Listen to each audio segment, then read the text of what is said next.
The Senate will come to order. The senators will please take their seats. Those persons not entitled to the privileges of the floor will retire to the gallery. The senators and all in attendance, please stand and be led in prayer by the Reverend Dr. Roscoe D. Cooper III, Rising Mount Zion Baptist Church, Richmond. Following the prayer, everyone will remain standing and be led in the Pledge of Allegiance to the flag of the United States of America by Sahasra Jonalagara. Might we pray, Almighty God, who is our creator and sustainer. We invoke thy presence in this place as the business of our Commonwealth is conducted. As we as a nation and Commonwealth continue to grapple with this global pandemic, economic challenges, climate crisis, educational disparities, food and housing insecurity, social injustices and issues, we ask that you give our legislators a spirit of collaboration, commitment, and communication in order that they may positively and properly create legislation that will benefit the constituents of our great Commonwealth. Be with them, watch over them, and keep them safe. We thank you, Almighty God, for the many blessings that you have already bestowed upon us, and we wait and work with a sense of expectation and deliberation for the numerous blessings you will bestow upon us in the days to come for the remainder of this session. We thank you, and we say amen. Amen.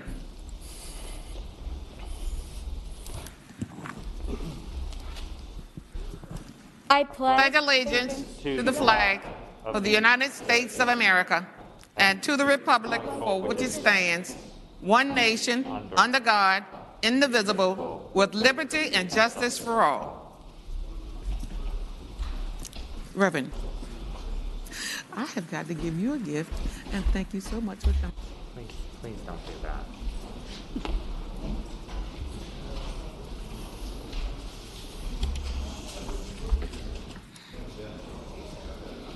The clerk will call the roll. All those present, please vote aye.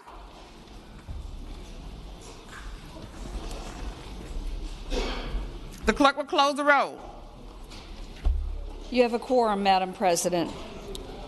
Senate Journal for Wednesday, January 19th, 2022. The senator from Bedford, Senator Newman, moves that the reading of the journal be waived. All in favor of waiving the reading of the journal will record their votes aye. Those opposed, no. Are the senators ready to vote?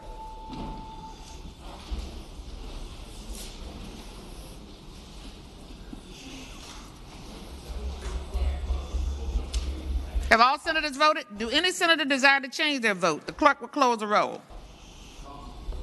Ayes 35, noes 5. Ayes 35, noes 5. The reading of the journal has been waived. The clerk will report any communications from the House of Delegates. We do not have any, Madam President.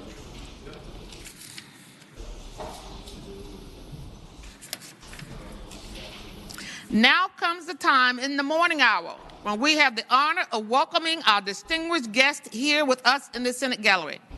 I will give the daily reminder that the way this will proceed is that the senator will stand up and recognize an individual or group. I will then offer the warm welcome of the Senate, and all of us at the end will applaud together.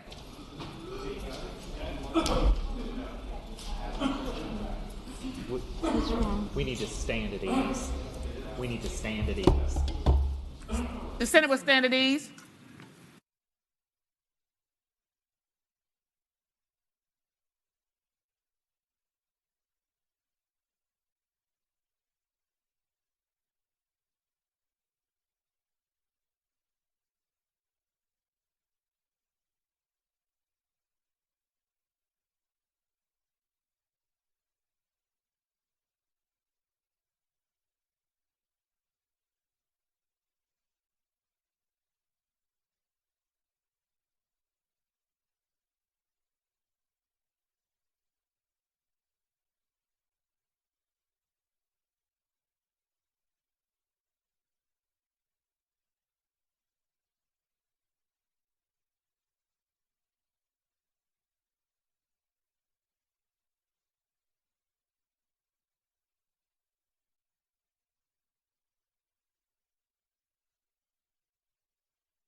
Senator Marcy to introduce the guest who gave us the prayer today.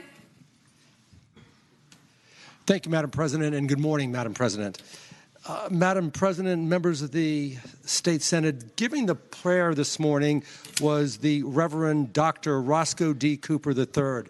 Dr. Cooper has been a practicing pastor this is his 19th year, Madam President, and he presently pastors the church at Rising Mount Zion Baptist Church. He is also a member of the Henrico County School Board and was the past president of the Henrico County School Board. He has 3 children, ages 21, 17, and 11, and he is a third-generation pastor. Ladies and gentlemen, Madam President, I'd ask that you extend to Reverend Roscoe D. Cooper a warm Senate welcome. Well, I'd like to first of all say that I know Reverend Roscoe D. Cooper very well, and I'd like to invite he and the guest, Candace Carter, to the Senate. This is the People's House, and we welcome you here today. Could you all please join me in a warm welcome to Reverend Dr. Roscoe D. Cooper III and his guest, Candace Carter.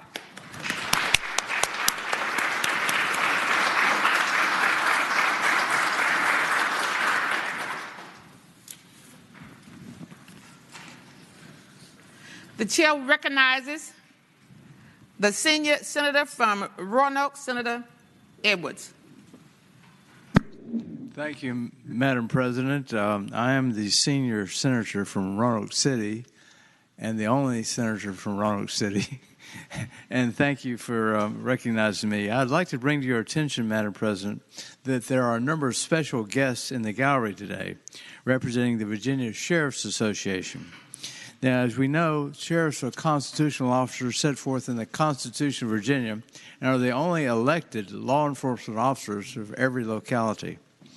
There are currently 118 elected sheriffs in Virginia, 9,900 deputy sheriffs who are members of the Virginia Sheriff's Association. I'd like to introduce to you Kevin Hall, who is the president of the Virginia Sheriff's Association. Sheriff Hall is a good friend of mine. He's the sheriff of Allegheny County and the city of Covington. Mr. President, as you know, sheriffs are responsible for running the local jails and the regional jails and are responsible for court security. In addition, they serve civil and criminal process and subpoenas and the like. But in addition, in 86 counties, the sheriffs are the sole law enforcement agency. And others, they have city or county police. But 86 counties, they're also the sole law enforcement agency. Mr. President, the sheriffs, in addition to continuing to work in criminal justice, they're also on the cutting edge of what is known as community policing in Virginia, and they serve other important functions, such as being custody providers for those who have had recent mental illness or mental health crises. Mr. President, please welcome the members of the Sheriff's Association here in the Capitol and throughout the Capitol area who are here, and give the warm welcome of the Senate to Sheriff Kevin Hall and other members of the Virginia Sheriff's Association that are in the gallery and throughout the Capitol today. Thank you, Mr. President. I want to thank Senator Edwards, who is the senior senator from Roanoke City, for that introduction. And I want to join him in extending a very warm welcome to all of the sheriffs and deputies who have come to the chamber today. We really are feeling comforted and protected by your presence, and we invite you to please come back every chance you get and visit with us again. So will you all join me in giving them the very warm welcome of the Senate?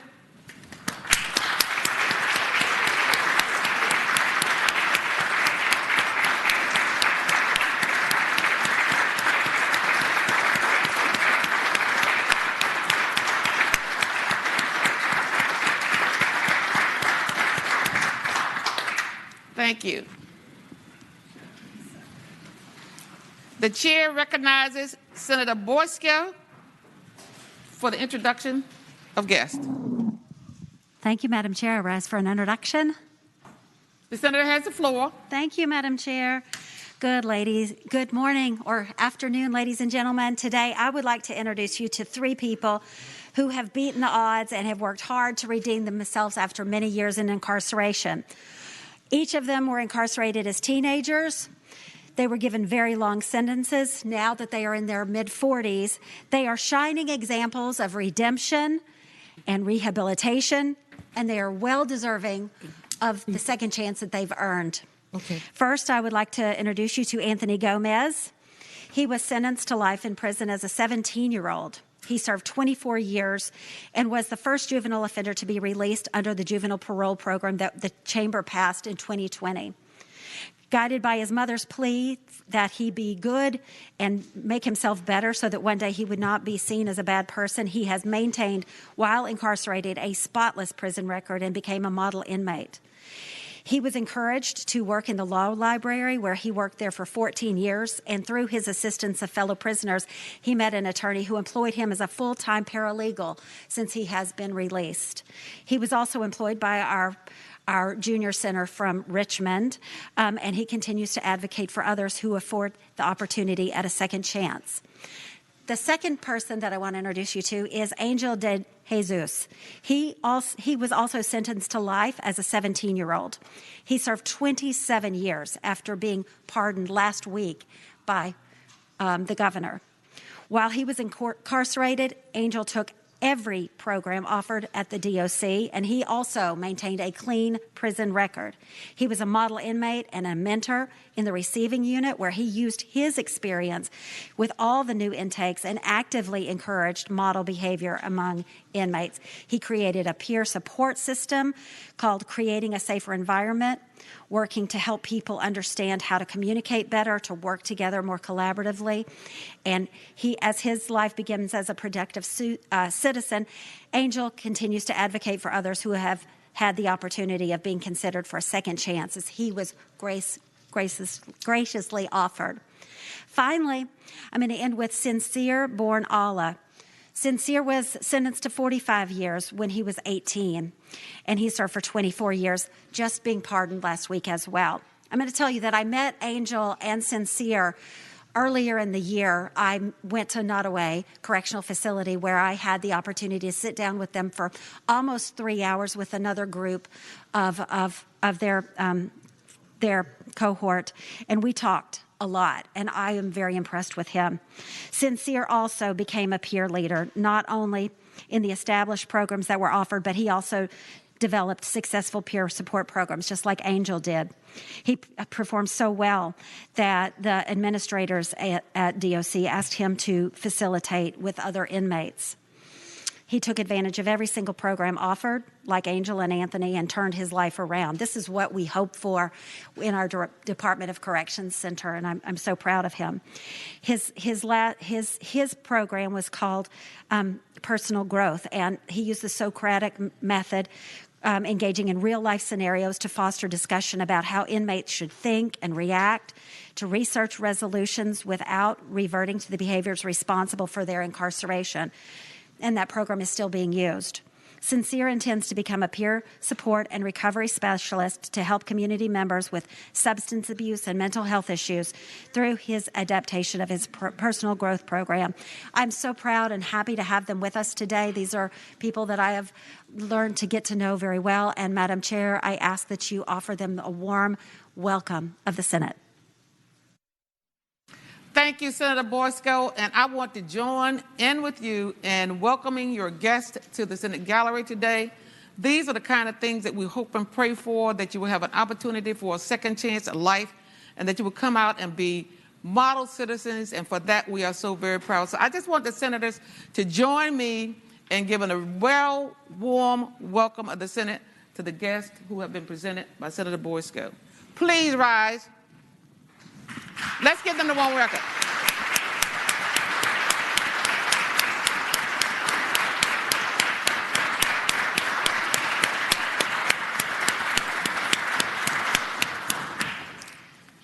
Thank you.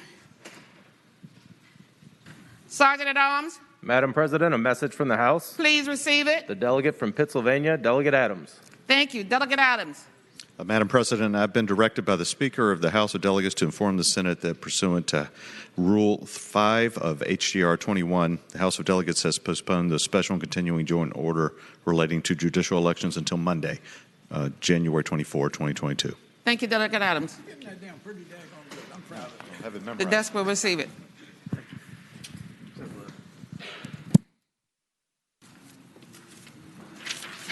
So look at your cue. Do you want to call it Senior Senator from Chesapeake, Senator Cosgrove? We have other members of the body who have guests in the audience, and I want to start with the Senior Senator from Chesapeake, Senator Cosgrove. Thank you, Madam President. I rise for an introduction. Senator has the floor. Thank you, Madam President, ladies and gentlemen of the Senate. Today we have with us the Virginia Independent Automobile Dealers Association. And this association's mission is to inform, educate, and represent motor vehicle dealers in all forums, as well as work in cooperation with other organizations to make the Commonwealth of Virginia a safer community for all. This mission is fulfilled through educational opportunities, meetings in all of their 8 districts, a quarterly magazine, their website, blog, and most importantly, their, quote, 800 dealer hotline, unquote.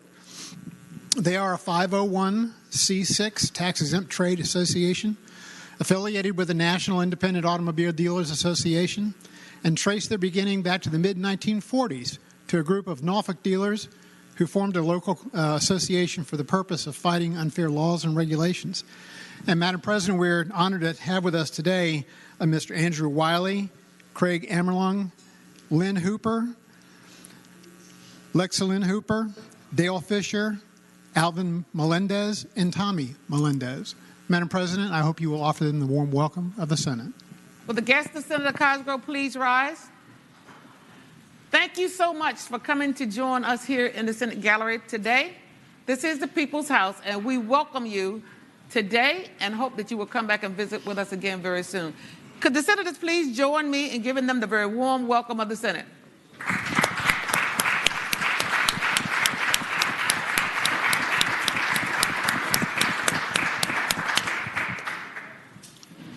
Chair recognizes the senior senator from Virginia Beach, Senator DeSteph. Madam Chair, I rise for 4 introductions. Senator has the floor. Madam President, I'd like to introduce to the Senate today Master Police Officer Brian Lucky Luciano, Master Police Officer Aaron Dove, and retired Master Police Officer John Tozlowski. Together, these 3 men have over 6 decades, that's 60 years of law enforcement experience, and have served the city of Virginia Beach with distinction. They have served their fellow colleagues as leaders with the Virginia Beach Police Benevolency Association. I'm grateful for their service to Virginia's largest city and for their ongoing efforts to support critical public safety issues throughout the Commonwealth. And Madam President, I'm also honored to introduce Mike Imprevento, who grew up in New York City as a grandson of an Italian immigrant who wanted him to succeed in the country that he grew to love. Pursuing his education and serving in the military was imperative. Mike graduated from Fordham University and Hofstra Law School, was commissioned as a lieutenant in the Judge Advocate General's Corps of the United States Navy, serving from 1982 to 1986, and trying cases all around the world. He has devoted a career to law and for years handled complex litigation and employment law, and is now the counsel for the firm of Brett Cantor in Virginia Beach and semi-retired. His pledge to some fallen police officers he knew and represented led him to become a sworn deputy sheriff in the city of Norfolk, completing their training academy at the ripe old age of 61. He serves as a sworn staff attorney for the Norfolk Sheriff's Office. He's the proud husband of Yolanda and his daughter, Elisa, who lives and works in New York City. He's been on the air with WNIS for the last 15 years, again, supporting law enforcement. Thank you, Madam President. Thank you, Senator DeSteph. Will the guests please rise and receive the welcome of the Senate? Thank you so much for your dedication and your commitment to the Commonwealth of Virginia. I want to join Senator DeSteph and ask the members of the Senate to please join me in giving you the very warm welcome of the Senate. Please join me.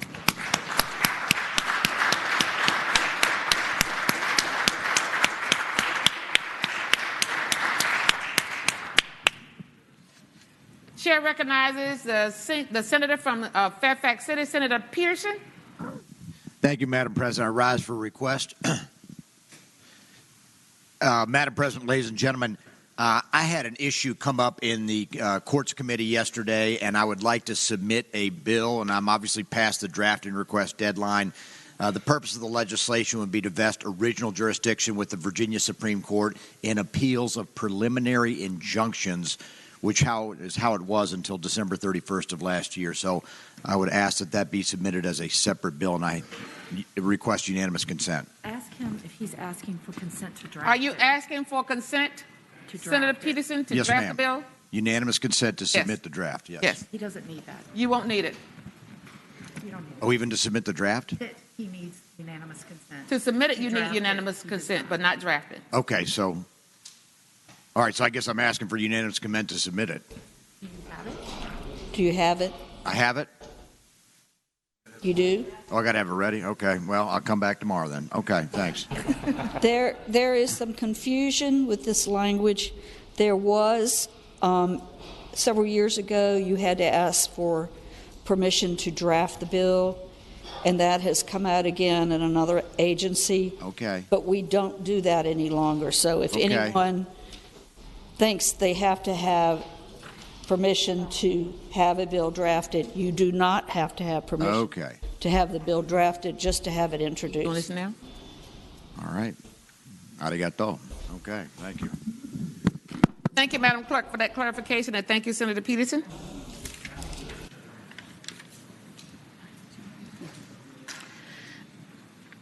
Immediate consideration of memorial or commending resolutions. I want to call on a junior senator from Richmond, Senator Morrissey.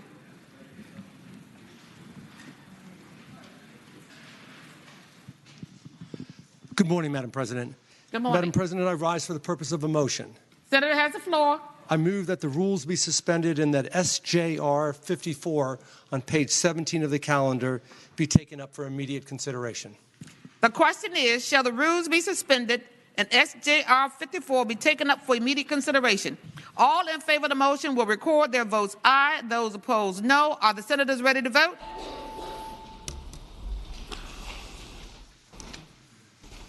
Have all senators voted? Do any senator desire to change their vote? The clerk will close the roll. Ayes 38, no 0, Rule 36-1. Ayes 38, nay 0, Rule 36-1. The rules are suspended to take up the resolution for immediate consideration. The clerk will read the title of the resolution. Senate Joint Resolution 54, celebrating the life of the Honorable Robert D. Laney. Madam President, I move that the resolution be agreed to. All those in favor of agreeing to the resolution, please rise.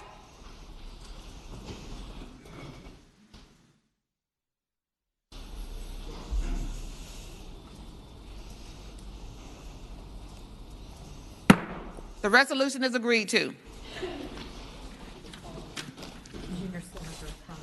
Madam President.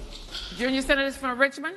Senator Madam Martin. President, the joint resolution 54 commemorates the life of former Chief Judge of the 12th Judicial District, Judge Robert D. Laney. Judge Laney was a Petersburg native. After graduating from high school and briefly going to the University of Michigan, he entered the United States Navy in 1958 and later matriculated to the University of Richmond and then the University of Richmond School of Law. He later became a substitute judge and then a full-time judge. During this time, he never lost focus on the most important things, and that was his family. He had 3 children. He was extremely involved in their extracurricular athletic endeavors. He served as the chief judge for several years over the course of his career and was highly regarded and recognized by the members of the bar, not just in Chesterfield County, but in Central Virginia. So, Madam President, I ask that the General Assembly hereby note with great sadness the loss of the Honorable Robert T. Laney, and when appropriate, I have a further motion for a request for an introduction.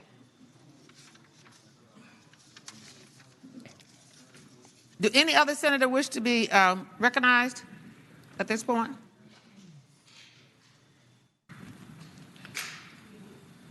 Madam President, joining us in the Senate gallery, or certainly they are listening on video, are the three children of Judge Laney: Jennifer Reed, his daughter; Susan Laney, his daughter; and Matt Laney, his son. I also believe that also watching on video is the Chief Judge of the Circuit Court in Chesterfield County, Judge David Johnson. They are here today to view the memorial resolution that's been articulated, and I'd ask that, although they may not be in the gallery now, I don't see them, that we extend them a warm Virginia State Senate welcome. Thank you, Senator Marcy. Even though they may not be in the gallery and may be viewing this from some other location, Senator Marcy, we join you and ask them to not rise, but to please receive the very warm welcome of the Senate. I would appreciate that, Madam President.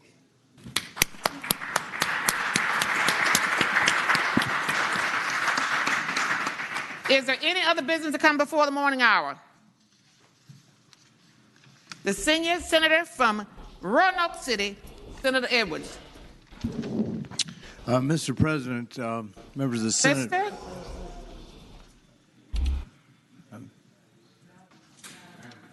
Madam President, I'd like to point out that pursuant to Rule 5 of HJR 21, the scheduling resolution, I move the Senate do now agree to hold the special and continuing joint order relating to judicial elections until Monday, January 24th, 2022. Madam President.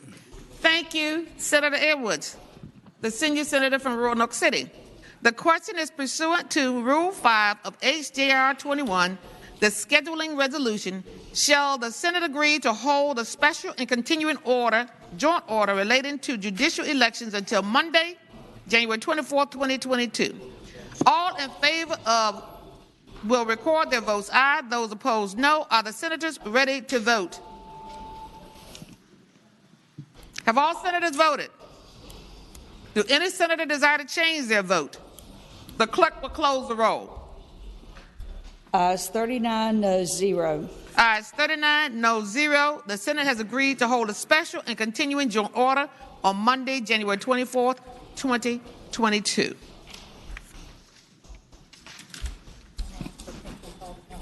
And now the clerk will call the calendar. Senate calendar for today, Thursday, January 20th, 2022. Uncontested calendar, Senate bills on third reading. Senate Bill 54, a bill relating to Chesapeake Airport Authority.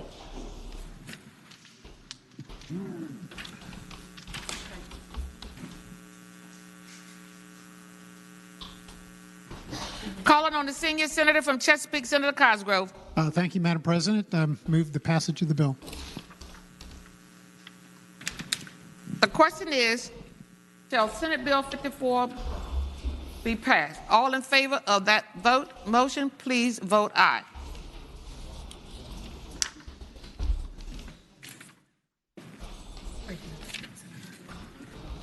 The question is, all in favor of the motion will record their votes aye, and those opposed, no. Are the senators ready to vote? Have all senators voted? Do any senator desire to change their vote? The clerk will call the roll. Ayes 39, noes 0. Ayes 39, no 0. Senate Bill 54 is passed. Thank you.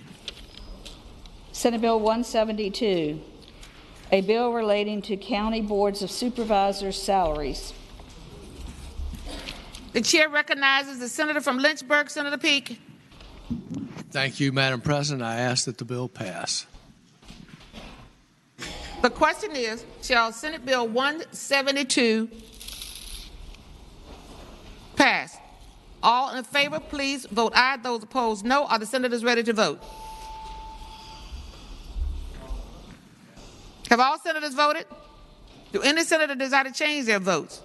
The clerk will close the roll. Ayes 39, noes 1. Ayes 39, noes 1.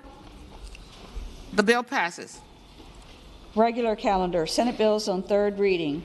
Senate Bill 35, a bill relating to comprehensive plan approval. Chair recognizes the senator from Arlington, Senator Favola. Thank you, Madam President, and good morning.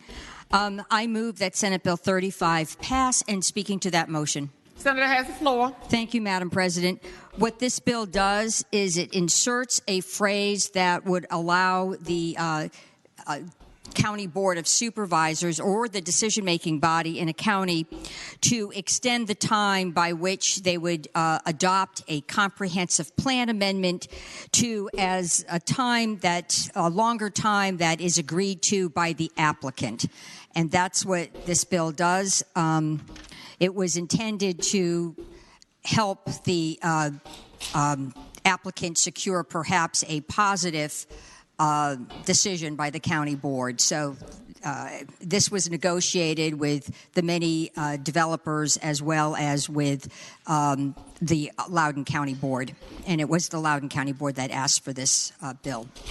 So with that explanation, Madam Chair, I ask that the bill pass. Thank you. The question is, shall Senate Bill 35, as described by Senator Favola from Arlington, all in favor of the motion will record their votes aye, and those opposed no. Are the senators ready to vote? Have all senators voted? Do any senator desire to change their vote? The clerk will close the roll. Ayes 26, noes 14. Ayes 26, noes 14. The bill passed. Senate Bill 35, city reversion disposition of police motorcycles. Chair recognizes the senator from Franklin, Senator Stanley. Thank you, and good afternoon, Madam President. Good afternoon, Senator Stanley. Madam President, I now move that Senate Bill 82 pass, and speaking to that motion. Senator has the floor. Thank you. Madam President, members of the Senate, Senate Bill 82 regards when any city in the Commonwealth of Virginia reverts to a town, and in that city, sheriff's department or police department, when they have a motorcycle unit, and usually when those motorcycle units come into existence, they are obtained through grants, or they're created by obtaining grants through the federal government and other means to purchase the motorcycles. Those motorcycles are not only important for law enforcement, but also for community relations. They appear in parades, escorts, etc. And certainly if a city reverts to a town, then that becomes surplus property. What this bill proposes to do is to permit those members of that motorcycle unit of that sheriff's department or police department in that city that's reverting to a town to then purchase those motorcycles at the cost in which those motorcycles were originally purchased, not at an appreciated value, not at a discount, but at the cost to the city that is now becoming a town. That way, that money goes back into the coffers of the town to be used for the town for its purposes and governance. And so if this doesn't happen, these things go into surplus. They go onto that website where they're auctioned off, basically, and the town would get much, much less money. And certainly these officers know these motorcycles and should have the ability to have them because ultimately they can be put back into service still in those parades, still in that community service engagement in a manner which is positive for the community. And for those reasons, Madam President, I renew my motion that Senate Bill 82 pass. The question is, shall Senate Bill 82 pass? Madam President. Yes. Senator from Prince William, Senator. Oh, sorry. Senator from Prince William, Senator McPike. Thank you, Madam President. You are rolling this morning, and I love it. But if the senator would yield for a question. Will the senator yield? Yes, Madam President. Senator has the floor. Thank you, Madam President. My question to the gentleman is, what occurs, I've read through in many locations, receive donated motorcycles. Does that officer get it for free? Madam President, I'd answer the gentleman that in the situation that I'm speaking of, really it pertains to there's really one city that wants to become a town. Those motorcycles were not donated. They were purchased at the exact purchase price of the value of those motorcycles. But one would have to contemplate. That's a pretty hefty donation to a law enforcement of whether that could in fact occur. What we're trying to make sure is that, let's say if you buy a motorcycle at $20,000, by the time they revert, the motorcycle's worth $8,000. If the officers want to retain the motorcycles, they don't pay what it's worth at $8,000, or they don't go in the auction house and get it at $1,500. They pay the $20,000 that it cost originally, and that benefits the town, the town's coffers, and the taxpayer. Thank you, Madam President. Senator McPike? I thank the gentleman for the response. Speaking to the bill. Senator has the floor. Thank you, Madam President. So there's a couple of things to think about, one of which is respond to the senator's indication that it is a hefty donation. There's probably a dozen that I see across Virginia that have received donations from Harley-Davidson and others, specific donors, whether it's Salem or ODU or many other localities actually do receive motorcycle donations over time. But to the main point of the bill, this is not free market. This is a public asset. I strongly believe that public assets should be disposed of publicly. There should not be special set-asides. I know we do that right now for a service revolver. I believe that's the only thing in our code. This is a lot different. Now we're starting to get into real assets, into real property, and the public should be able to bid on any of those public items. That is the free market. This is not a good bill, not a good public policy. Thank you. Thank you, Senator McPike. Senator Stanley. Madam President, just in closing, if no one else is going to speak on the bill. Senator has the floor. Thank you. This does not guarantee that those motorcycles, in fact, will be purchased by the police officer who rides it at the price. They may decline to do it. And does not foreclose the opportunity for the public to buy it. Let's say none of the officers buy the motorcycles. They go through the same process. This is an opportunity, not a requirement, and it does not keep the public away from being able to bid on public property. I just think it's a wonderfully fair way of handling this matter, especially for those that go out into the community that serve us so well. And in this regard, this is a way to keep that going, even if a sheriff's department or a police department ceases to exist. Thank you, Madam President. The question is, shall Senate Bill 82 pass?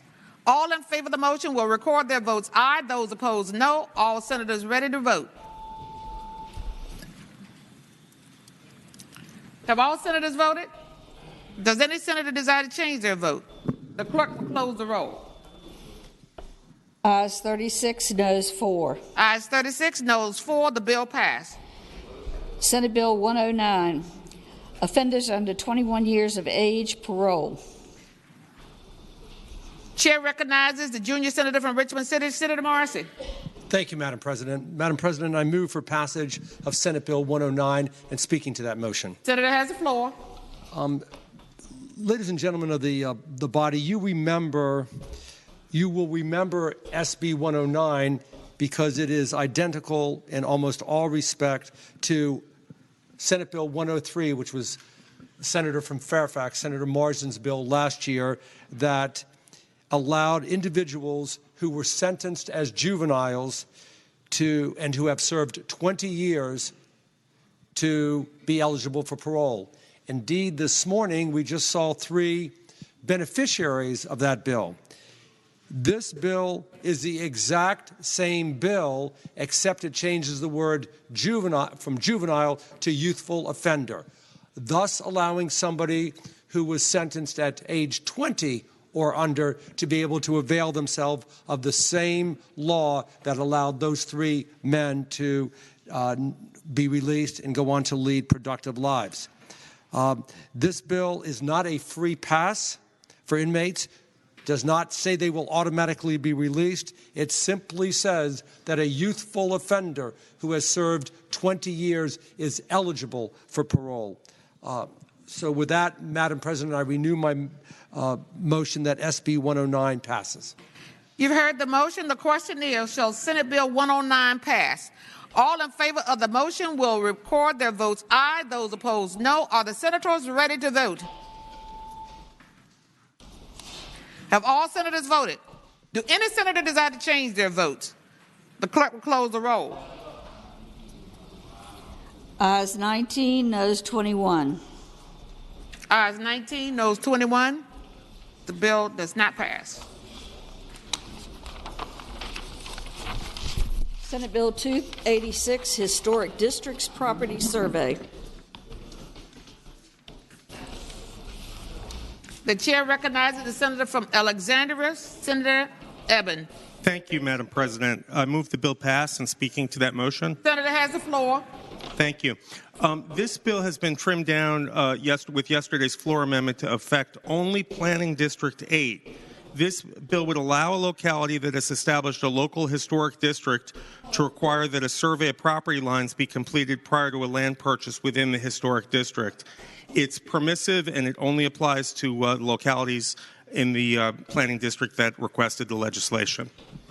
With that, I renew my motion. The bill pass. The question is, shall Senate Bill 286 pass? All in favor of the motion will record their votes aye. Those opposed, no. Are the senators ready to vote? Have all senators voted? Do any senator desire to change their vote? The clerk will close the roll.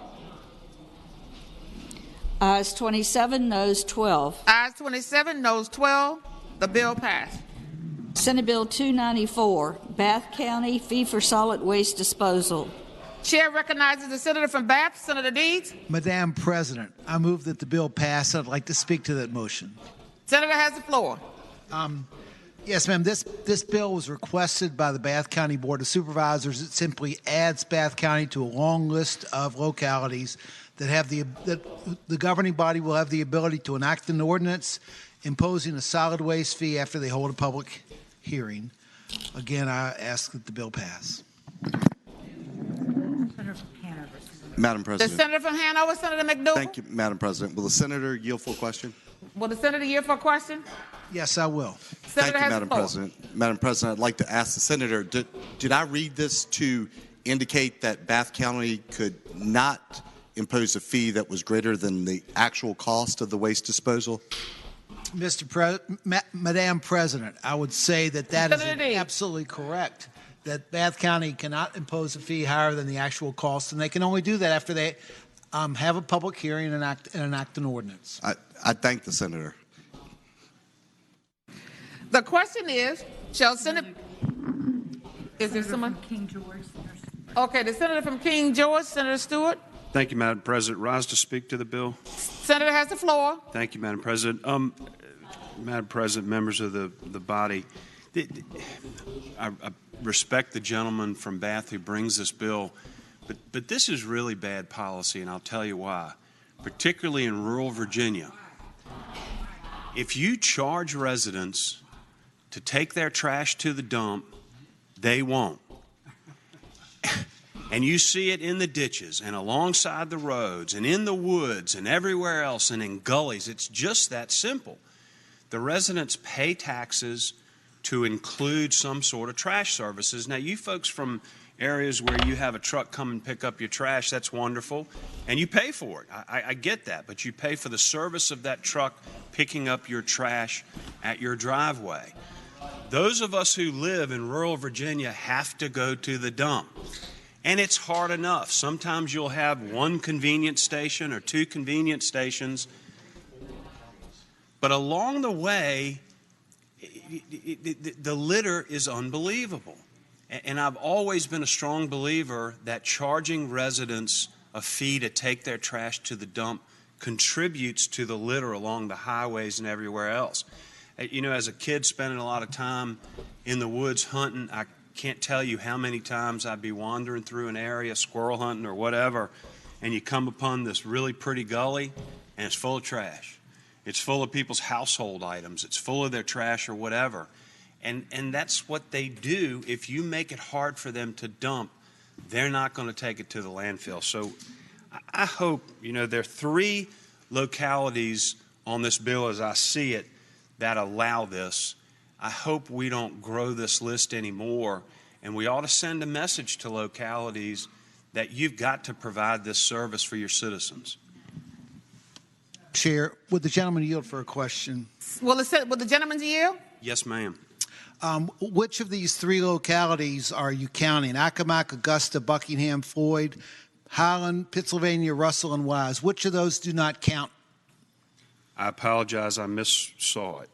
It's not many, and I hope we don't grow the list. Madam Chair, Madam President, I would like to speak to the bill. Senator from Bath has the floor. If the gentleman has a bill of his own to repeal this section from the code and take this right away from these other localities, that's another matter for another day. but we've already made the policy decision that certain localities should have the ability to come to the General Assembly, to hold a public hearing, to enact an ordinance, to collect a fee for solid waste that is no more than their actual cost. And all this bill does is add Bath County and their 4,400 residents to this list. I hope you will pass the bill. The question is, shall Senate Bill 294, as described by the senator from Bath, be passed? All in favor of the motion will record their votes aye. Those opposed, no. Are the senators ready to vote? Have all senators voted? Do any senator desire to change their vote? The clerk will close the roll. Ayes 29, noes 11. Ayes 29, noes 11. Having met the threshold of 27 votes, the bill passed. Senate Bill 388, Independent Policing Auditor, County Manager Plan of Government.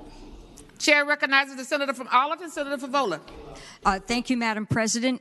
Madam President, I move that Senate Bill 388 pass. And speaking to that motion, You want to bang the gavel? I think we can hear you now. okay. Please go ahead. May I proceed? Okay. Ma'am. Thank you. So what Senate Bill 388 does is it gives a jurisdiction under the County Manager Plan of Government, which is Arlington County. It gives the local governing board the authority to hire an independent auditor to support the activities that the Civilian Oversight Review Board would likely get involved in. The auditor would serve at the pleasure of the county board. This authority actually all the other counties in the Commonwealth have this authority. Arlington, because it's under a county manager plan of government, did not have the authority to hire an independent auditor. And this is an important request from the county. It's something that our law enforcement, county manager, and other stakeholders felt would be important in assisting the Civilian Oversight Review Board. With that explanation, I ask that the body pass the bill. Madam President. The senator from Rockingham. Madam President, I would ask if the gentlelady from Arlington would yield for a question or two. Will the senator from Arlington yield? Yes. Senator from Rockingham, you have the floor. Madam President, I would ask the gentlelady, am I correct in understanding that that the Citizen Review Board that this auditor is intended to try and help has power to fire and discipline police officers? Madam President, the auditor does, nor does the Civilian Oversight Board. The only person that has the authority to hire or fire or discipline police officers in Arlington County or under the County Manager Plan of Government is the Chief of Police. Senator from Rockingham. Further question. Has Arlington County adopted a review board consistent with and possessing all of the powers that we gave the authority to create, which included the power to terminate and discipline police officers as was provided in the bill last year, or did Arlington adopt a narrower citizen review board? Senator from Arlington. Madam President, to the Senator from Rockingham's question, as you remember, that bill was permissive, and the counties could decide among a wide spectrum of authorities to grant to the Civilian Oversight Review Board. Arlington chose a narrow path.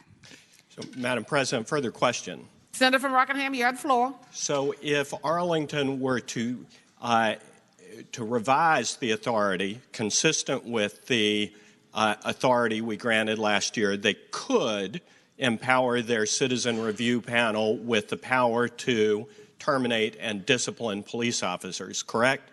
Senator from Arlington. Madam President, I would respond to the Senator from Rockingham. Any jurisdiction could, at any time, change an ordinance that it passed to expand or to limit the authorities given to the Civilian Oversight Board. I cannot predict what a future county board would do, but I can tell you that they had extensive hearings. Many stakeholders were at the table. The county manager was very adamant that the Civilian Oversight Review Board have a very narrow role. Senator from Rockingham. Madam President, speaking of the bill. You have the floor. Madam President, members of the Senate, I want you, rather than cross-examining the gentlelady from Arlington, I want you to remember that the legislation we did pass last year does give localities the ability to adopt citizen review boards with power to fire and to discipline and to terminate law enforcement officers. It further provides essentially that law enforcement officers, somebody with law enforcement training, can't serve on these citizen review boards. What this bill does is gives localities and Arlington may not have exercised the full extent of the power authorized last year yet. It can in the future, and other jurisdictions around the Commonwealth of Virginia can do so in the future. What this bill does is it goes a step further and says that local governments can hire one of these auditors and that the citizen review boards can delegate any or all of their powers to that auditor to exercise themselves. Furthermore, there's no qualifications set forth in this bill for the auditors. So local governments may hire somebody with, again, no law enforcement background to exercise the power to discipline and fire law enforcement officers. I respectfully submit we want to think long and hard before we extend this kind of power and authority over our law enforcement agencies, even if Arlington doesn't presently plan or may not ever exercise that authority in the future. We're building this into the code, and I think this is an improvident change that we ought to think long and hard about, and I would ask members to vote no. Madam President, if no other members choose to speak, I would like to conclude. The Senator from Arlington, you have the floor. Thank you, Madam President. I would just like to interject a little bit of reality in here. Our local governments are also responsible for providing for the safety and well-being of their citizens.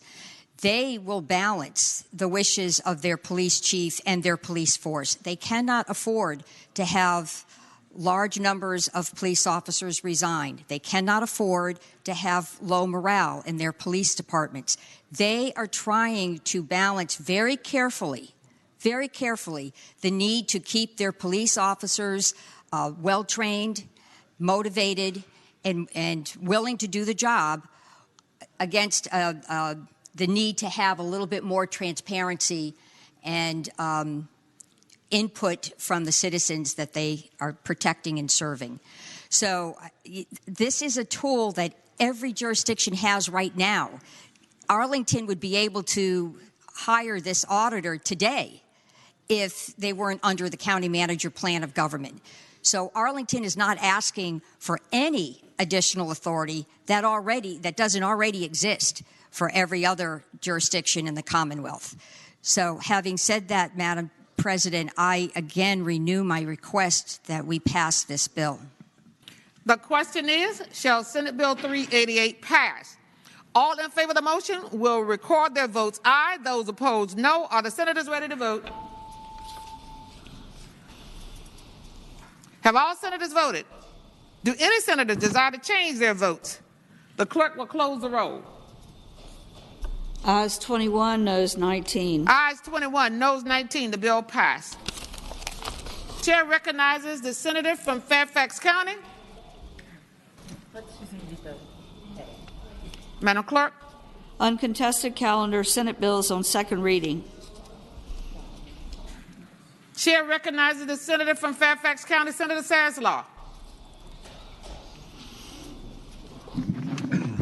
Madam President, I move that all Senate bills on second reading on the uncontested calendar, it's pages 5 through 6, the Senate Bill 194 through 383, they be advanced to their engrossment in third reading in a block after the adoption of any amendments thereto, and any senator desiring to remove a bill from the block, please do so after the clerk has read the number of the bill. The question is, shall the Senate bills on second reading on the uncontested calendar on pages 5 through 6, that is Senate Bill 194 through Senate Bill 383, be engrossed and advanced to the third reading in the block after the adoption of the amendments thereto, that any senator desiring to remove a bill from the block will do so after the clerk has read the number of the bill. All in favor of the motion will say aye. Those opposed, no. It appears that the ayes have it. The motion is agreed to. The clerk will read the numbers of the bills. Senate Bill 194, reported from the Committee on Commerce and Labor. Senate Bill 303, reported from the Committee on Commerce and Labor. Senate Bill 326, reported from the Committee on Commerce and Labor. Senate Bill 337, reported from the Committee on Commerce and Labor. Senate Bill 359, reported from the Committee on Commerce and Labor. Senate Bill 383, reported from the Committee on Commerce and Labor. The question is, shall the Senate bills be engrossed and advanced to the third reading? That is, none were taken off the calendar. All in favor of the motion will say aye. Those opposed, no. The ayes have it. The bills are engrossed and advanced to their third reading. Regular calendar Senate bills on second reading. Senate Bill 319, reported from the Committee on Commerce and Labor. Reported from the Committee on Local Government. Chair recognizes Senator Vogel. Go ahead, Madam Clerk. Madam President. Senator has the floor. Thank you very much, Madam President. This bill was once very much loved by the county on whose behalf I carried this bill. They like it less now, and so I would like to respectfully request that this bill be referred back to committee for some additional work. And so with that, I make the motion that the bill go back to committee. Thank you, Madam Chair.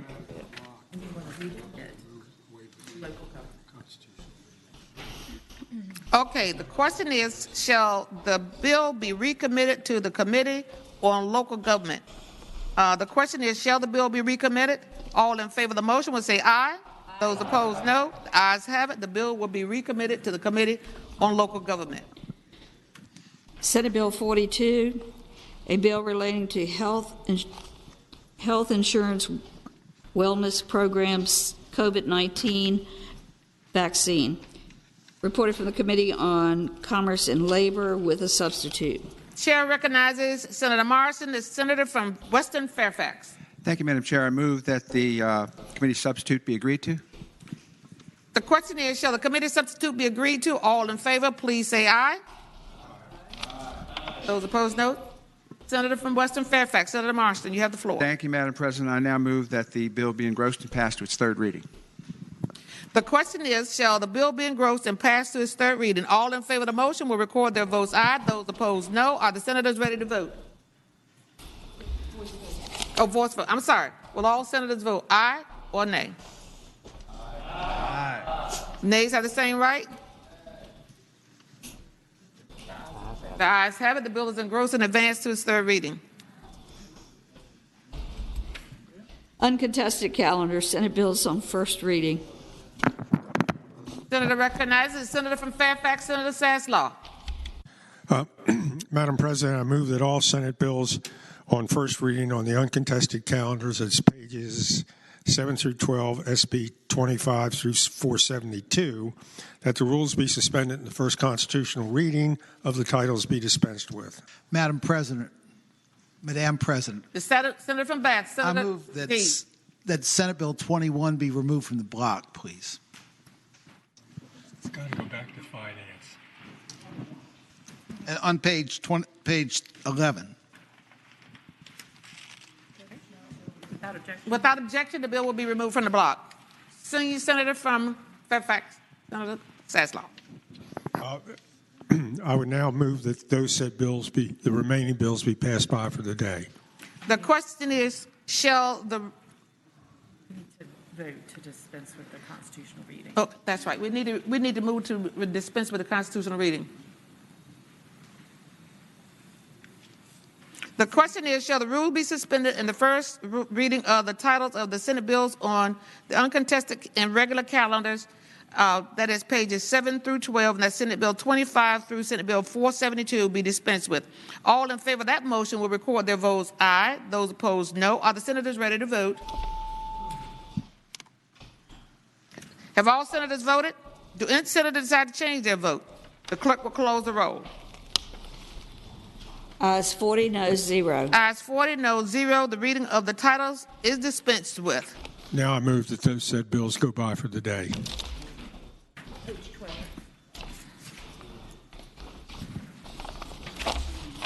Madam Chair, back to Senate Bill 21. Senator from Bath, Senator Deeds, you have the floor. Back to Senate Bill 21 on page 11. I missed this bill the other day in committee. The motion should have been to report and re-refer to Finance, and so I would move that this bill be re-referred to the Committee on Finance. So now it's re-refer to Finance. The question is, shall the bill be recommitted to the Committee on Finance? All in favor of the motion will say aye. Aye. Those opposed, no. The bill will be recommitted to the Committee on Senate Finance.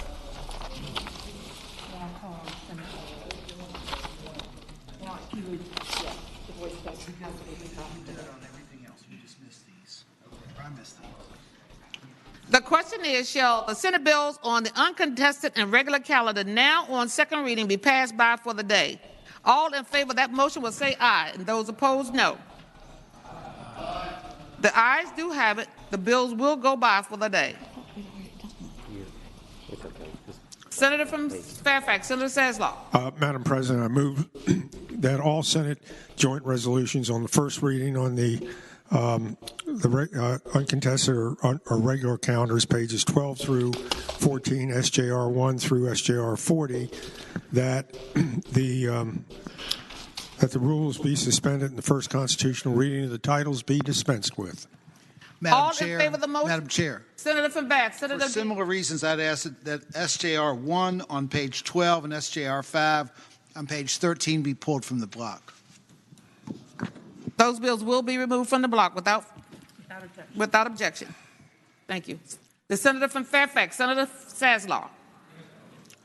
I would now move that those said resolutions go by for the joint resolutions go by for the day. Thank you. All in favor of the motion will record their votes aye. Those opposed, no. The question is, I don't think you need first reading. Oh, that's correct. Okay. I'm sorry. The question is, should we waive the reading of the yes. I'm sorry, I lost my place. The question is, shall the rules be suspended and the first reading of the titles of the Senate joint resolutions on the calendars pages 12 through 14, that's Senate Joint Resolution 1 through SJR 40, be waived? All in favor of the motion will record their votes aye. Those opposed, no. Are the senators ready to vote? Have all the senators voted? Do any senator desire to change their votes? The clerk will close the rolls. Ayes 40, no 0. Madam Chair. The Senator from Bath, Senator Deeds. I would now move that SJR 1 on page 12 and SJR 5 on page 13 be recommitted to the Committee on, or be re-referred to the Committee on Finance. The question is, shall the bill be recommitted to the Committee on Finance? All in favor of the motion will say aye. Those opposed, no. The ayes have it. The bill will be recommitted to the Committee on Finance. Senator from Bath, Senator Deeds, you have SJ 5. You put them in together.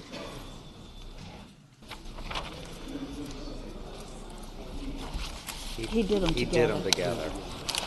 SJR 5 needs to be recommitted to the committee. I move that that resolution be recommitted to the Committee on Finance. The question is, shall the bill be recommitted to the Committee on Finance? All in favor of that motion will say aye. Those opposed, no. The ayes have it. The bill will be referred to the Committee on Finance. The Senator from Fairfax, Senator Saslaw. Madam President, I move that the memorial resolutions on pages 14 through 17, that's HJR 2 through SJR 52, be considered in a block in the usual manner, waiving the reading of the resolutions thereof, and with the understanding any senator desiring to remove a resolution from the block, please do so after the clerk has read the title of the resolution. Senator Saslaw, I will go there next, but the question is, shall the Senate joint resolutions on the regular calendar now on second reading be passed by for the day? All in favor of that motion say aye. Those opposed, no.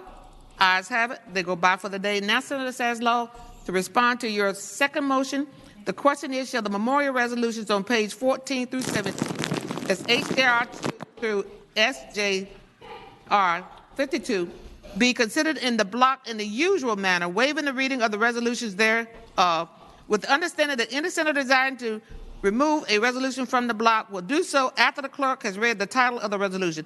All in favor of the motion say aye. Those opposed, no. The ayes have it. The motion is agreed to. The resolutions are before us in the block. The clerk will read the titles of the memorial resolutions. House Joint Resolution 2, celebrating the life of George Millard Harvey, Sr.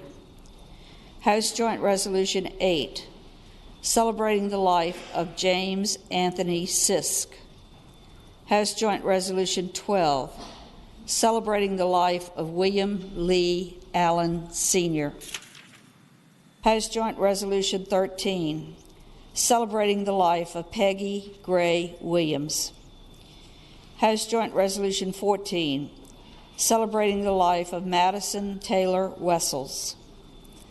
House Joint Resolution 15, celebrating the life of Winter Calvert Cullen III. House Joint Resolution 45, celebrating the life of Linwood Harper.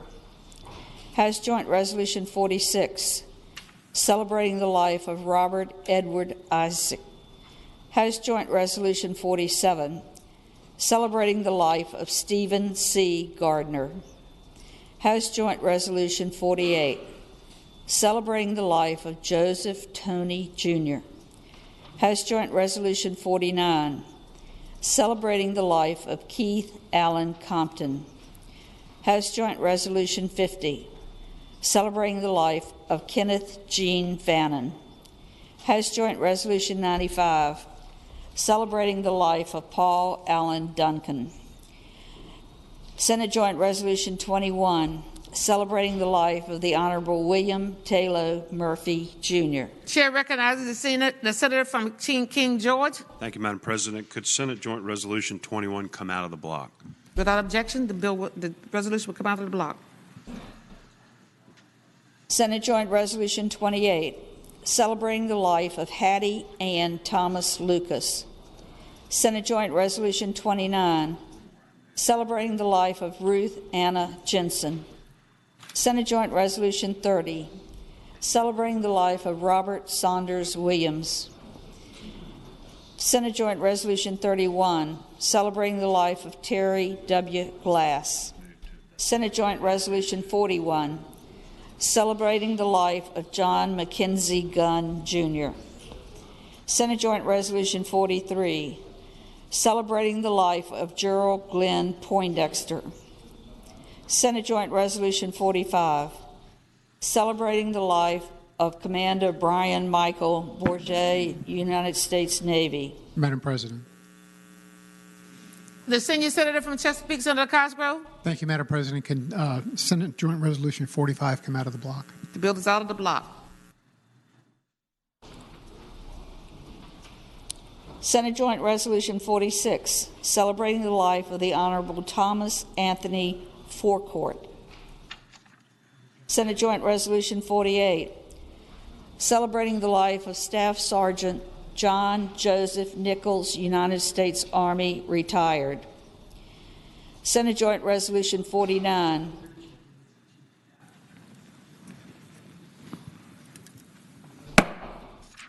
celebrating the life of the Honorable Barbara Stafford.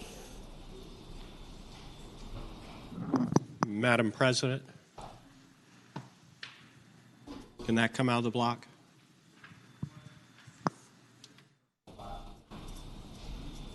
Is that SJR 49? Did the senator from Rockingham ask that that come out of the block? Yes. Okay, it's out of the block. Yes. Senate SJR 49 out of the block. Senate Joint Resolution 51, celebrating the life of Curtis Walton. Senate Joint Resolution 52, celebrating the life of Michael F. Gilardi, Sr.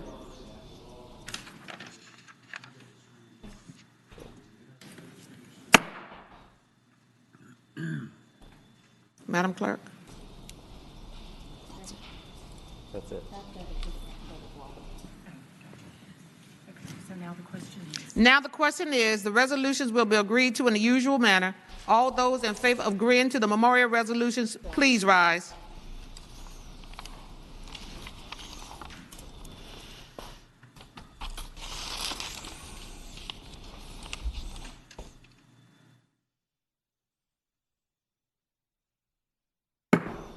The resolutions are agreed to. Returning to page 15, the senator from King George. Thank you, Madam President. Madam President, I would move that Senate Joint Resolution 21 be agreed to. And speaking to that, Senator has the floor. thank you, Madam President. I would imagine that many of you all in here knew who Taylor Murphy was, and he was the delegate from the Northern Neck for nearly 20 years in the late 80s and into 2000.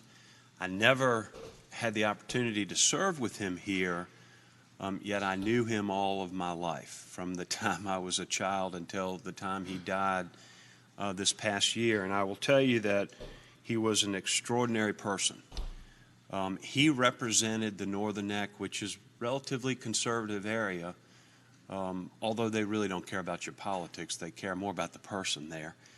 But he did it for 20 years, and to say that he was passionate about the Northern Neck and about her people would be an understatement. I never saw anybody who truly honored the ability to be able to serve people like Mr. Murphy did.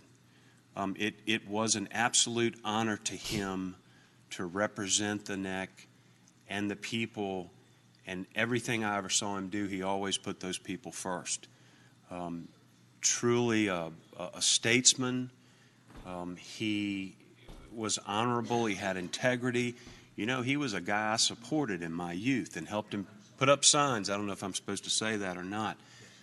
He will be sorely missed in the Northern Neck by her people, as well as his wife Helen, who predeceased him. But we had the opportunity to recognize them as outstanding Virginians, if you all recall, a couple years prior to that, and I was really honored to be a part of that ceremony, because they really were two of the best people that you could find in Virginia, and just lived a life of public service and were honored to be of service to the people that he represented.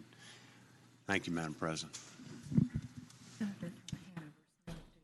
The senator from Hanover, Senator McDougall. Thank you, Madam President. Madam President, speaking briefly to the resolution. Senator has the floor. Madam President, I want to echo the comments of the senator from King George. Taylor Murphy was probably the most consummate gentleman you would ever meet. And even after his years of service in the House of Delegates as Secretary of Natural Resources, he was a fixture around the courthouse in Warsaw. And he was polite, courteous, and made people feel incredibly welcome. And even as he finished his public service in office, he and Helen continued to render public service to the Northern Neck, and they will be sorely missed.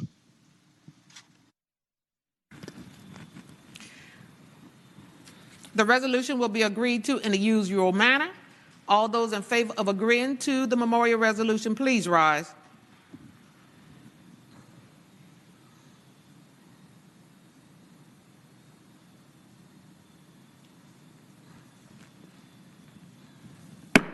The resolution is agreed to.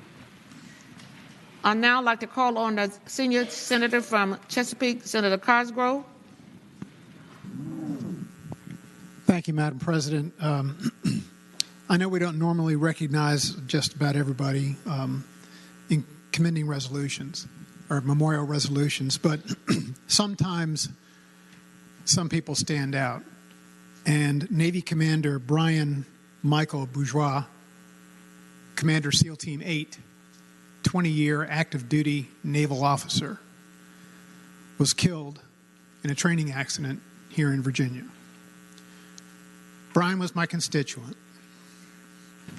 His son, Brian, led the Pledge of Allegiance, the inauguration. But the commander was a family man, a father, a husband, a tremendous leader. And one thing that we need to always recognize is the military service is a dangerous business. It's dangerous if you're deployed, and it can be just as dangerous if you're here ashore. But Brian was a SEAL. There's not many people in this world that can live up to that. So I ask your forgiveness for imposing on the body's time, but the commander is worth every second of it. Thank you, Madam President. The resolution will be agreed to in the usual manner. I'm sorry, I recognize, I'm sorry, please be seated. I'd like to recognize the Senator from Tazewell would like to also speak. Okay, thank you. The resolution will be agreed to in the usual manner. All those in favor of agreeing to the resolution, please rise.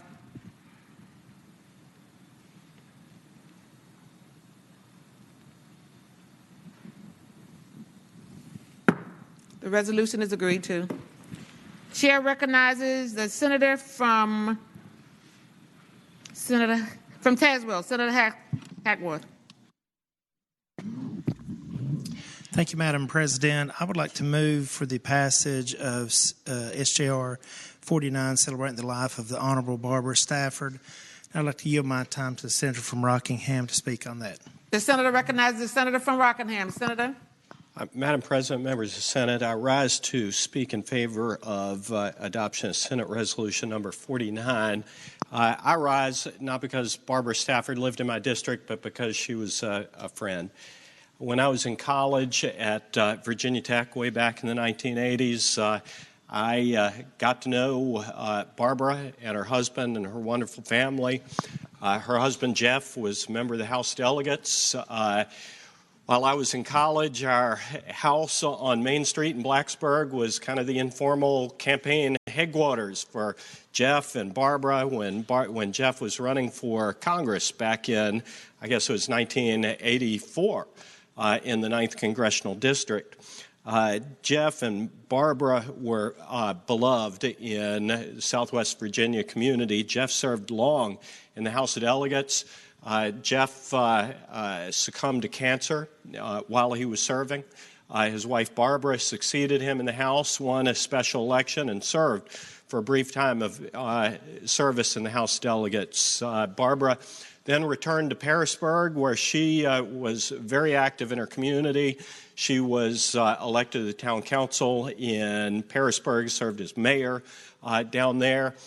She and Jeff have a wonderful family, as is I guess an occupational hazard for many of us who have children and are engaged in politics. Occasionally, we have the great misfortune to pass down that political bug to our children, and Jeff and Barbara did that with at least one of their children.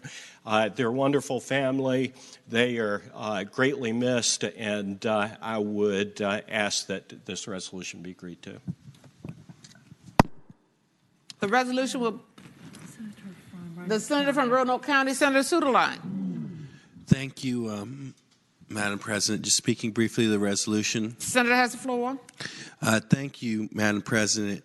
I did not have the benefit of knowing Barbara Stafford younger in life, like the Senator from Rockingham, or when her younger in life, but I got to know her very soon after I started working here on the staff of Senator Ralph Smith, as she worked in a similar position for Congressman Griffith, providing constituent services to our shared constituents in Southwest Virginia, especially in the New River Valley. And she was always very kind to everyone. She was, in some places, you you know that if the federal office gets called first, they're always going to send it to you, and it might not be in the best disposition when it comes to you. But Mrs. Stafford and former Delegate Stafford, she did a fantastic job making everyone feel better. If she could offer formal assistance or not, they were better off after having met her, and most of the time she was able to find a solution for them. She also was so engaged in the civic life of Giles County that she loved so much, and in our 9th Congressional District. The Senator Obenchain from Rockingham mentioned their daughter that's so political, Mary, who's a good friend of several of ours and has also been engaged in the politics of the western half of the state. Also bringing that cheery optimism, the way we hope everyone that serves in public life brings. And it's with sadness that I also note our region's loss. Thank you. The resolution will be agreed to in the usual manner. All those in favor of agreeing to the memorial resolution, please rise.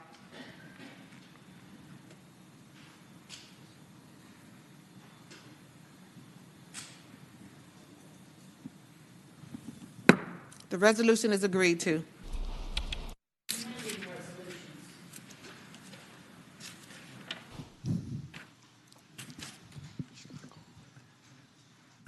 The questions. I'm calling on Senator Saslaw, the senator from Fairfax.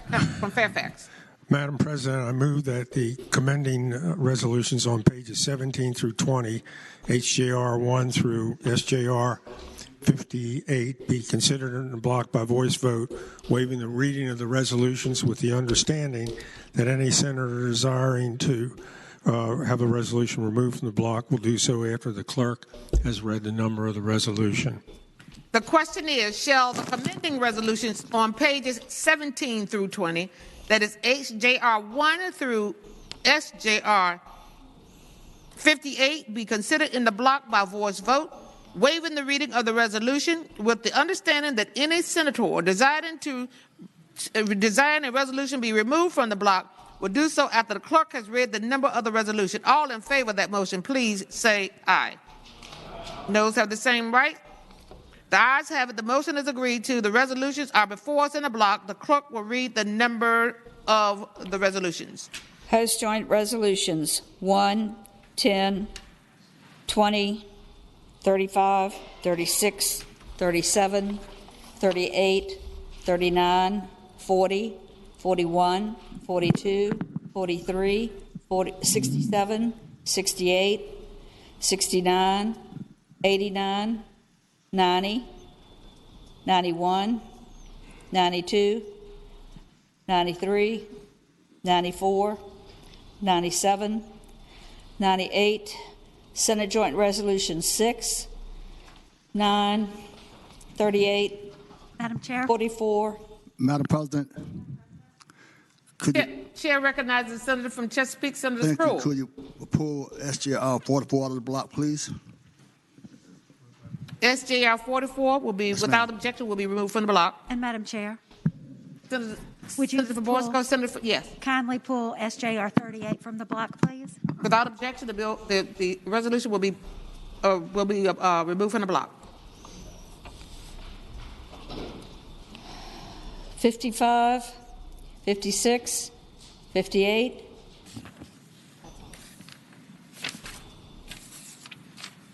The question is, shall the resolutions be agreed to? All in favor of agreeing to the resolutions will say aye. Aye. Those opposed say no. The resolutions are agreed to. Turning back to page 20, XJR 38, and I will call on the senator from Madam Chair, I asked you to pull it out of the block. I'd like to get everybody in the chamber to sign on. It's for retiring Supreme Court Justice William Mims, who was a member of this body previously and a former Attorney General and House member. And I have a page walking around getting signatures for those last people who have not signed on to it yet. Thank you. Would you like to agree to it? Okay. The question is, shall the Committee resolution be agreed to. All in favor of agreeing to SJ 38, say aye. Noes have the same right. The resolution is agreed to. The senator from Chesapeake, Senator Spruill. Thank you, Madam President. Madam President, today I raise this because this is important for you to know. I submitted a resolution, SJ 44, which is honoring the Virginia High School League Class 6 state football champion, Oscar Smith High School, coached by Chris Scott.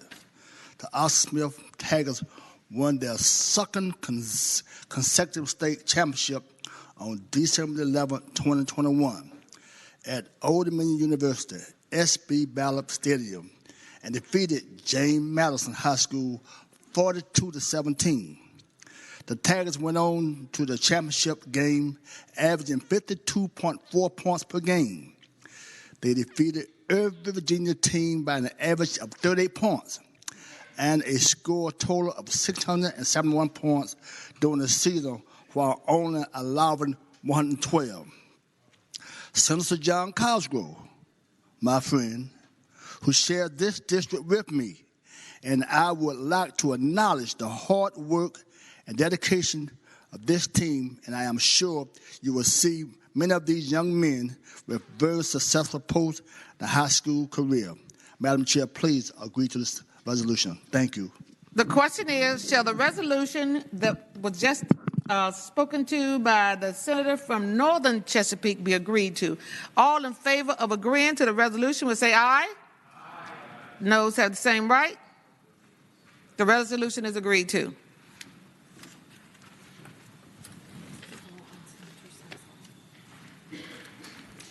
Chair recognizes Senator Saslaw, the senior citizen from Fairfax County. Madam President, I'd inquire of the clerk, Senate clerk, does that complete the calendar? Yes, sir. Thank you. Is there any other business to come before the Senate?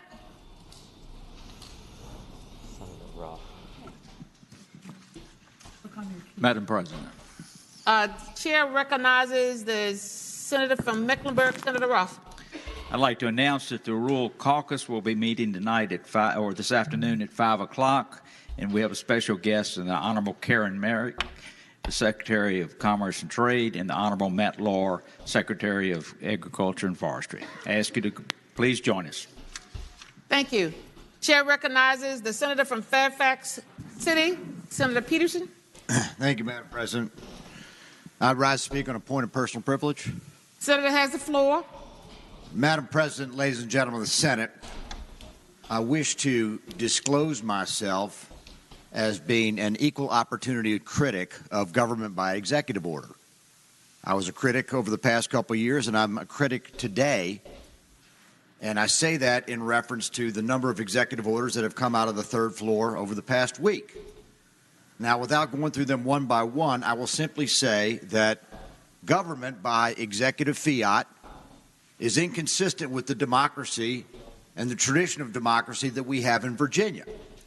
Now, the advantage of the legislative process is that it gives all members a chance to engage and participate, and we engage with the other body, and we come out with a legislative product which is not only binding on our citizens, but has a certain amount of balance in that it has to take into account different viewpoints. Which brings me to last year's legislative product, which in my opinion was the most significant legislation we passed in the 20 years I've been here, and that was Senate Bill 1303. Now, there's a lot of talk about 1303, and a lot of people have sort of hung talismanic powers over it, but ironically it got started not based on any governor's initiative or anything from the media, but rather it was a phone call that I made on Christmas Eve to the state senator from Henrico, Dr. Donovan, to express my concern about the fact that my children had not been in school for 9 months and their friends, and I was getting increasingly concerned about their mental stability. I made that phone call as a parent. And we had that conversation. It was on Christmas Eve. I remember it so clearly. And I said, I don't think I can vote for a state budget that does not require and demand in-person instruction. And she said, Chap, that's great, but you're going to have another Democrat with you for that to make any difference. And so I knew immediately who I had to call. And I got on my phone and I called my older brother from the city of Richmond, Senator Morrissey, and asked if he would stand with me on that issue, and he agreed. And we put together an op-ed, again, zero coordination with the governor's office, zero coordination with the media, no contact whatsoever with the House of Delegates. And we published an op-ed jointly in the Richmond Times-Dispatch.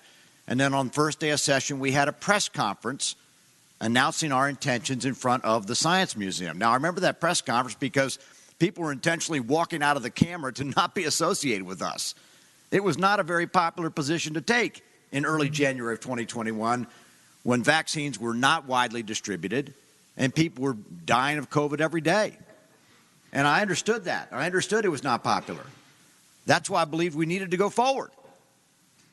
And that bill languished in committee for several weeks until we finally got another vote, and I'm going to recognize the gentleman from Accomack who voted for it and got it out of committee and got it onto the floor. And then we had a debate on February 1st, and it was one of the most passionate debates that we've had in this body. And opposing viewpoints were stated with sincerity and with authenticity, and this body managed to pass that bill with a bipartisan vote of 26-13. And it went over to the House. And 2 days later, after we had passed the legislation, the governor then publicly announced that all school divisions should be back to in-person instruction on March 15th, after we had taken the bullets, fallen on the grenade, used whatever metaphor we want to use. But the leadership came out of this body. Now, it went over to the House, as any legislative piece of legislation has to do, and it was debated with the House. And the House made some amendments, and I think on balance those were good amendments. And they were amendments that were intentionally written vaguely, if not cryptically, but what they did was they gave discretion to school boards. And I got to put on my spectacles to even read it, but basically it says, in-person instruction is required to the extent it adheres to the maximum extent practicable to any currently applicable mitigation strategies. Doesn't mention any strategies by name, but they were to be the ones that were promulgated by CDC. Now, again, it was our intention, at least it was my intention, I know it's Senator Donovan's intention, that was going to be in the school board's discretion, taking into account their school populations and their needs. And in fact, I said that publicly. I said that publicly last summer and got lit up by the Washington Post in an editorial. Oh, my God, you're not following the governor's mandates. Well, no, I'm not following the governor's mandates. Nor am I going to follow this governor's mandates. But here's where it gets more interesting. I've told you where I stand. We passed the legislation. We passed the issue back to the school boards, and they have authority now to implement the legislation. But you know what? It's going to get interesting, folks, because this law expires on its own terms August 1, 2022. And if we don't reauthorize this legislation, it is going to be the Wild West out there. And that is one thing that we need to be cognizant of. And we're going to have to work with the third floor. We're going to have to work with our friends across the hall. We're going to have to work across the aisle, most importantly. Because the most important thing that we do is educate our young people. And I personally, I don't give a darn about coming back to this body in later years. This is of no moment to me.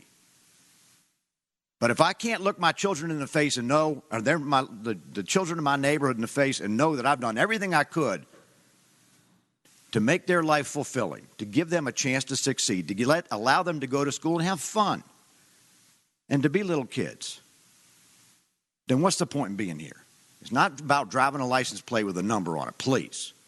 So we've got our work to do, folks, and I know we're all at the barricades. And again, I disagreed strongly with what this new governor did in trying to impose by executive fiat what we had done by legislation last year. But though I take that position, again, recognize this law will time out on August 1, 2022, and we need to come up with a solution in the meantime. Thank you very much. Chair recognizes the senator from Northwestern Fairfax, Senator Bosco.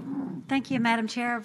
Rise for a brief point of personal privilege. Senator has the floor. Thank you, Madam President. Just a few minutes ago, we passed a resolution for retiring Supreme Court Justice William Mims. I had intended to speak at that time, but I think I lost track of what we were doing. So I just wanted to just bring to the body's attention some of the good work that he has done. He has had a long-standing career in public service. He is one of only 2 in the entire history of Virginia who has served in the House of Delegates, in the Senate, as the Attorney General, and as a Supreme Court Justice. I bring to your attention because he previously represented the 33rd District, which is the district that I now have the honor of serving. And I just, the work that he has done from standing up for children with mental health issues, foster care. He has been on the boards of Voices for Virginia's Children and the Richmond Behavioral Health Authority, the Virginia Health Care Foundation, the Commission on Mental Health and Law Reform, and as an adjunct professor at George Mason's Anton Scalia Law School, as well as the Appalachian School of Law. And I think he will continue to serve. We've been very fortunate to have such a leader in our august group here. And I just wanted to, again, bring to the body's attention those who don't have as much familiarity with him, but we've been really well served. And I wish him all the best as he moves on to his retirement this spring. Thank you, Madam Chair. Well, thank the senator. Chair recognizes the junior senator from Chesterfield County, Senator Chase. Thank you, Madam Chairman. I rise for the purpose of a point of personal privilege, please. Senator has the floor. Thank you. I rise today to share with you all an experience that I had in Senate Health and Education today.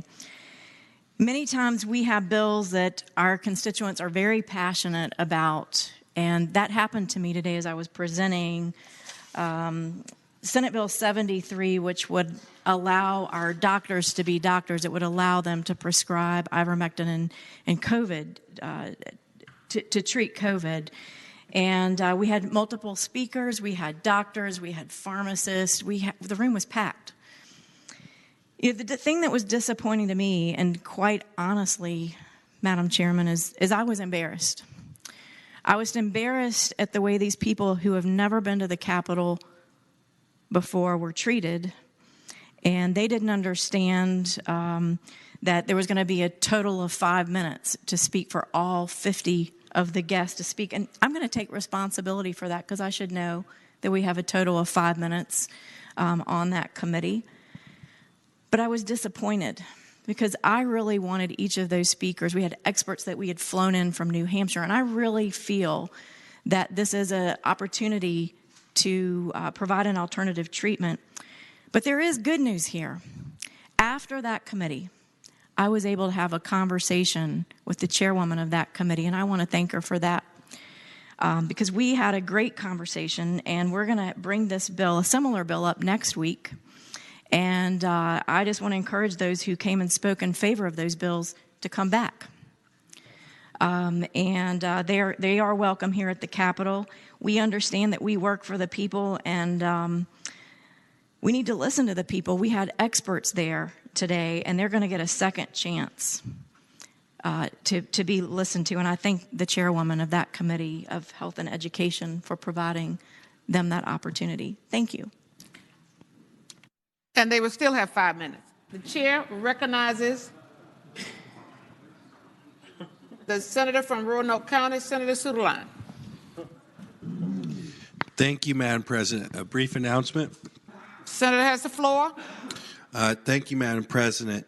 You were very good a few years ago to bring an all-pro cornerback to assist in our efforts on the basketball court. I'm not making a request today of any other great people, but if you'd like to help, that's always welcome. But we're going to try to help ourselves a little bit. And next Tuesday, we hope to get together again. And I was going to ask the senator from Fairfax City to make the announcement, but as I went over there, he was railing against executive orders. So if you could reach out to the senator from Fairfax City or myself to make sure that you or any talented aides you might have can make sure they join our team this year as we return glory to the Senate. Thank you.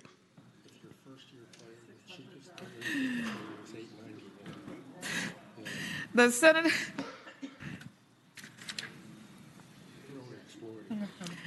The senator from Hampton, Senator Locke. Thank you, Madam President. I rise on a point of personal privilege, please. Senator has the floor. Thank you, Madam President. I would like to pick up a little bit on the message received from the senator from Fairfax City. He mentioned government by fiat. I like that word, and government by executive order. And I would like to speak just briefly to an appointment made by our governor just on yesterday. And I certainly agree that governors have the right to appoint whomever they wish to appoint to various offices. But governors certainly don't have the right to change the law.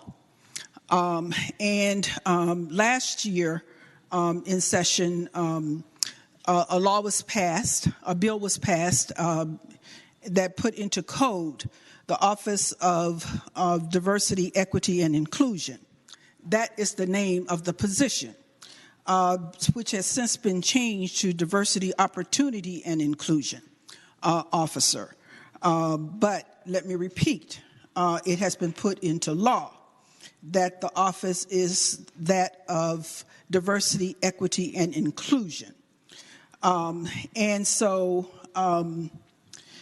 The tenets of that position were that equity has been replaced with opportunity in Executive Order number 10. This position in the scope of the office has been expanded somewhat to include economic and entrepreneurial opportunities, bringing people of different faiths together, promoting free speech. The person now is to be an ambassador for unborn children. It is now open to include parent input to ensure an honest, objective, and complete curriculum, whatever that may mean. But the original intent of this position was equity, diversity, and inclusion, bringing all people together in this Commonwealth to be an open Commonwealth. We are swapping equity for opportunity. Equity is opportunity, making sure everyone has the opportunity to succeed, no matter who they are or where they come from. Ignoring the disparities Virginians face when trying to promote opportunity is counterproductive. Including unborn children in the responsibilities of the office. Let me repeat that. Including unborn children in the responsibilities of the office is now a part of that executive order. Actually removes opportunity for women and families who may seek an abortion because of economic, health, or other features. So we are actually removing opportunities as opposed to enhancing opportunities. Now we are putting in critical race theory into this office, into this position. So once again, in a roundabout way, we are introducing critical race theory, which is not taught in the Commonwealth of Virginia in any curriculum that I know about. If it is, I wish that somebody would show it to me. Show me that curriculum so I can see it. Again, not taught in Virginia school. Critical race theory is important in higher education study where it addresses racism and inequity.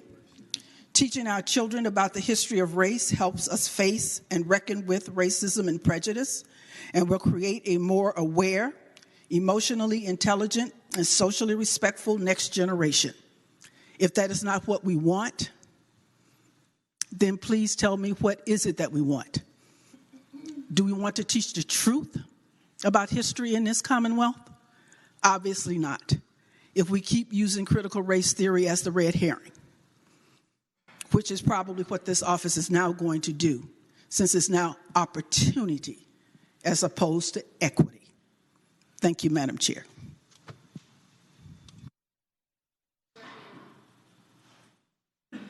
There being no further senator in the queue. I will now call on the floor leader, the senators. Is there somebody else? Oh, the Senate. I'm sorry. Madam Clerk, would you please read the announcements on your desk? Yes, ma'am. Thursday, January 20th, the Committee on Transportation will meet 15 minutes after adjournment, Senate Room 3 in the Capitol. The Education and Health Subcommittee on Public Education will meet 30 minutes after adjournment in Subcommittee Room 2, 5th floor, Pocahontas, Senators Hashmi, Howell, Locke, Donovan, and Peake. The Finance and Appropriations Subcommittee on K through 12 Education will meet at 3 p.m. in Subcommittee Room 1, 5th floor, Pocahontas. Senators Saslaw, Howell, Norman, Lucas, Newman, and McClellan. The Committee on Finance and Appropriations will meet at 4 p.m. Committee Room B, Pocahontas. The committee will be hearing budget amendments for non-committee members. The Rural Caucus will meet at 5 p.m. in Subcommittee Room 2, 5th floor, Pocahontas. Tomorrow, Friday, January 21st, the Committee on Rehabilitation and Social Services will meet at 8 a.m. Senate Room A, Pocahontas. This is a time change. 8 a.m. Senate Room A, Pocahontas. The Finance and Appropriations Subcommittee on Capital Outlay will meet at 8 a.m. Subcommittee 1, 5th floor, Pocahontas. Senators Deeds, Norman, Howell, Saslaw, Hanger, and Locke. The Education and Health Subcommittee on Health Professions will meet at 8:30 a.m. in Subcommittee Room 2, 5th floor, Pocahontas. Senators Barker, Saslaw, Newman, Edwards, Donovan, Lewis, Suderline, and Pillion. The Committee on Rules will meet at 10 o'clock in Senate Room 3 in the Capitol.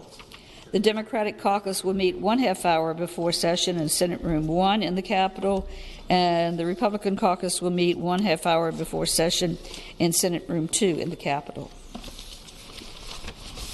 Thank you, Madam Clerk. Chair recognizes the senior senator from Fairfax County, Senator Saslaw. Madam President, I would move that we now adjourn until 11:30 tomorrow morning, 11:30 a.m.